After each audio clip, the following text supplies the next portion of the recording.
From the moment the first announcement of Operation Echo reverberated through the intercoms of our training facility, I knew my life was about to change irreversibly. As a technician and operator, my role was not just to ensure the functionality of our equipment, but to pioneer the exploration of Mars. This wasn't merely a mission. It was the culmination of humanity's relentless pursuit to reach beyond our blue home. The final days on Earth were a frenetic blend of last-minute preparations and hushed conversations about the unknowns of Mars. Our team, composed of some of the finest minds and bravest souls, including Commander-Pilot Derek Hawthorne and Engineer Marcus Orion, was a tapestry of expertise and determination. Each of us was aware of the risks, yet driven by a magnetic pull towards the red planet. Our journey began with the ascent into a star-streaked sky, the Earth shrinking behind us until it was no more than a pale blue dot. The camaraderie aboard the spacecraft was palpable, yet beneath the surface, each of us wrestled with our own anticipations and fears. The psychological weight of our endeavor was as pressing as the physical force that pinned us to our seats during launch. The arrival at Mars was nothing short of majestic. The red sands and towering volcanoes of our new frontier sprawled beneath us as we descended. Our base, a cluster of geometric domes reflecting the weak Martian sunlight, became the first chapter of humanity's story on Mars. Our initial task was to deploy the Echo units, advanced drones designed for deep surface exploration. These machines, extensions of our own senses, scuttled across the Martian landscape, relaying images and data that promised to rewrite history books. The significance of what we were doing struck me then. Each piece of data a verse in the epic of human exploration. It was during one of these explorations that the Echo units transmitted their first enigmatic discovery, the Gore. Standing before this dome-like rock formation, I felt like a pilgrim at an ancient shrine. The structure's surface was etched with carvings that suggested deliberate artisanship, possibly a temple or throne room of a civilization long vanished. Inside the Gore, the air was thick with the scent of untouched ages. The floor was a mirror of polished black granite, upon which were inscribed symbols that resonated with an inexplicable familiarity. These carvings hinted at narratives of Martian society that might parallel our own ancient Earth civilizations. My hands trembled slightly as I traced the cold, hard lines, feeling the weight of countless millennia under my fingertips. As our first day on Mars drew to a close, the reality of our mission began to sink in. We were not just explorers. We were the first human beings to walk through the halls of an alien past, touching the very fabric of another world's history. This realization brought both a profound excitement and a daunting responsibility. Lying in my bunk that night, the thin walls of the base all that shielded us from the harsh Martian environment, I pondered what mysteries lay ahead. As the low hum of the base's life support systems lulled me towards sleep, my last conscious thought was a whisper of anticipation for what was yet to be discovered. The Martian dawn broke with a crimson hue, casting long shadows over our camp. Today marked our second venture to the Gore. Its mysteries had haunted my dreams, beckoning with silent whispers of untold stories. As we approached the site, the solemnity of our mission weighed heavily on me, reminding me that each step on this red soil was a step into history. Inside the Gore, our team worked meticulously, documenting every detail. The carvings on the polished black granite told tales of cosmic events and celestial alignments that suggested these ancient Martians had not only been sophisticated, but had possessed a profound understanding of their place in the universe. It was here, amid the dust and echoes of a vanished world, that I felt an inexplicable connection to these long-gone Martians, as if our spirits were intertwined by the shared curiosity of the cosmos. Our exploration was abruptly disrupted when our Echo unit signaled an anomaly at Olympus Mons. The urgency in Commander Hawthorne's voice was palpable as we were routed. Olympus Mons, a towering relic of natural Martian architecture, had always been a beacon for explorers, but today it promised more, a direct glimpse into Martian life. The ascent up the volcano was grueling, but anticipation drove us forward. Reaching the summit, we came across something that none of us were prepared for: a perfectly preserved Martian corpse. It lay there, as though it had just laid down and succumbed to an eternal sleep. The preservation was unnatural, as if the very elements had conspired to keep its secrets from the ravages of time. Gathered around the Martian, our team was silent, each of us processing the gravity of our discovery. This was the proof that life had not only existed but had thrived on Mars. As our physician, Dr. Harold Stone, began his preliminary examination, we realized that our mission had evolved from exploration to preservation.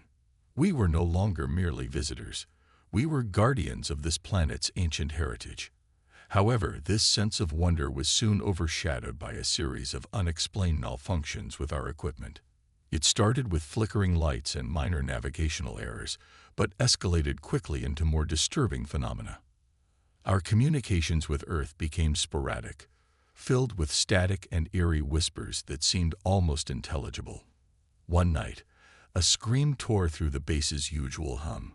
We found Arthur Holloway, the archaeologist known for his controversial theories about Martian civilizations, writhing on the floor, his eyes vacant yet filled with horror. His colleagues restrained him as he began to speak in what sounded like the ancient Martian dialect we had recorded from the carvings. The possession of Arthur was beyond our scientific understanding, marking a shift in our expedition from scientific to survival. The following days were tense, filled with whispered debates about the ethical implications of our presence on Mars. Were we intruders, awakening things that were meant to remain dormant? The psychological strain began to manifest, with crew members reporting vivid nightmares and hallucinations, shadows lurking just beyond the edge of vision. Despite these challenges, our commitment to the mission remained unbroken. We fortified our resolve to understand these phenomena, not just for the sake of our safety, but for the potential enlightenment of humanity. Every test, every sample, every recorded whisper added to our growing database, a compendium of knowledge that was as terrifying as it was awe-inspiring. As I lay in my bunk, the red glow of Mars seeping through the window, I couldn't shake the feeling that we were not alone. That beyond the darkness of space, the ancient Martians were watching, perhaps waiting, as we uncovered the secrets they had left behind. This planet, with all its beauty and terror, had captivated us, and I knew that our journey into its heart was far from over. The chill of the Martian night was deeper than ever as our team gathered in the shadow of Olympus Mons. The air was tense, electric with the palpable fear and awe of what we had encountered so far. Arthur Holloway had been isolated, his condition deteriorating into bouts of lucidity interspersed with chilling episodes where he spoke in an ancient Martian dialect.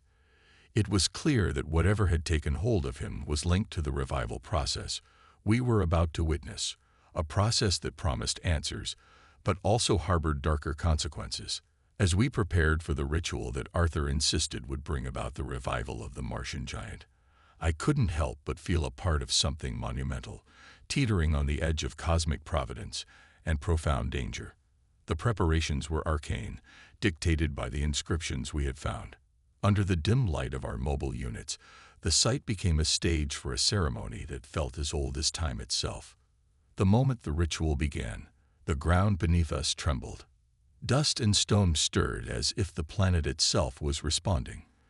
Before our eyes, the Martian soil erupted, and from it, the figure of a towering Martian giant emerged.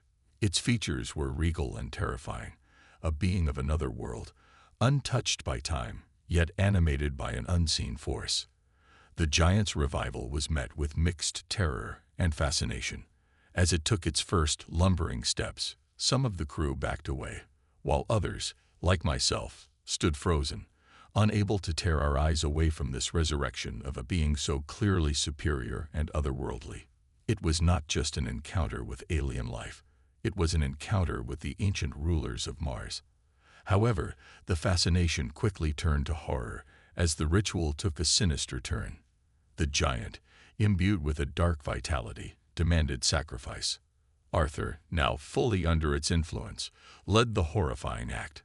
One by one, Crew members who had been drawn into Arthur's belief in the ritual were consumed, their lives offered up to sustain the creature's newfound awakening. The screams of my comrades broke through the paralysis of my awe, igniting a desperate urge to survive. I ran, not daring to look back as the echoes of the ritual and the roars of the giant filled the Martian air. The base, once a beacon of human achievement, now seemed a fragile sanctuary against the nightmarish reality we had unleashed. Inside the safety of the base, I, along with the few of us who had escaped, barricaded ourselves in. The base became our refuge, a place to hide from the monstrosity we had awakened. Outside, the Martian winds howled like the cries of the lost, a mournful lament that seemed both a warning and a wail of despair. As the night progressed, the reality of our situation set in. We were stranded on a hostile planet, with diminished numbers and a giant roaming freely outside. The psychological toll was immense, with each of us grappling with guilt, terror, and the overwhelming sense of betrayal. We had sought knowledge and discovery, but at what cost? In those long, dark hours, I recorded everything. The data pads were filled with observations, hypotheses, and the raw emotional turmoil of what we had experienced. It was a testament to our journey and possibly a warning to those who might follow. Despite the horror, the need to document, to leave behind a record, was my way of making sense of the chaos. As dawn broke over Mars, the silhouette of the giant could be seen in the distance, a stark reminder of our hubris and the ancient powers we had disturbed. The day promised more challenges, and while I feared what was to come, I also knew that the story of Mars was far from over. Our actions had changed the course of human exploration forever, revealing both the perils and wonders of reaching into the unknown. In the aftermath of the ritual, the silence of Mars felt heavier, loaded with the echoes of the horrors we had witnessed.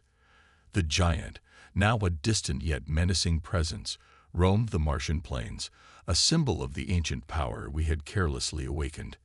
As the few survivors and I huddled in the relative safety of our base, the weight of survivor's guilt pressed down on me. We were alive, but at what cost to each day?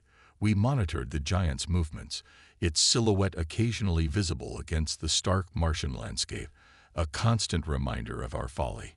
Yet with each passing day, my resolve strengthened. We had to understand what had happened, to learn from our mistakes. This planet, with its buried secrets and stark beauty, still held much to be discovered, despite the dangers. The psychological toll was palpable among the survivors. Sleep was fleeting, often interrupted by nightmares of the ritual and the screams of those we had lost. Our discussions often circled back to the ethical implications of our actions. Had our intrusion into these ancient rites been a violation, a desecration of a world not our own? In quiet moments, I found myself poring over the data we had collected, the images of the carvings, the recordings of the ritual. The knowledge we had gleaned was invaluable, a window into a civilization that had mastered the harsh climes of Mars long before humans had even conceived of space travel. This was a discovery of monumental scientific and historical importance, yet it was overshadowed by the cost at which it had come.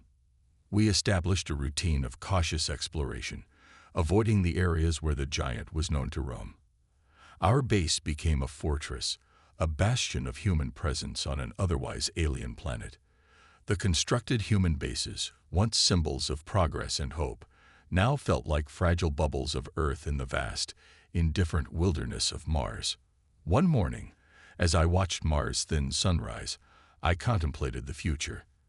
The communications with Earth were sparse but had improved, and we relayed everything we knew. The responses were mixed: horror at the sacrifices, awe at the discovery of the giant, and an intense debate about the next steps for Martian exploration. As the days turned into weeks, our food and supplies dwindled, and the decision was made to return to the orbital station. Leaving Mars felt like abandoning a part of myself, a chapter of my life dictated by both grandeur and terror. As the spacecraft ascended, leaving the red planet behind, I felt a mixture of relief and profound sadness. From the safety of the orbital station, Mars was just another bright dot in the black vastness of space. I spent long hours at the observation deck, watching the planet recede.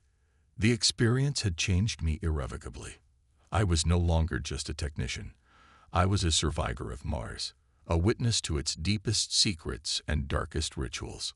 The final report I submitted to the Mars Exploration Authority was my testament. It detailed every discovery, every event, and every consequence. It was a plea for caution and respect in the face of the unknown.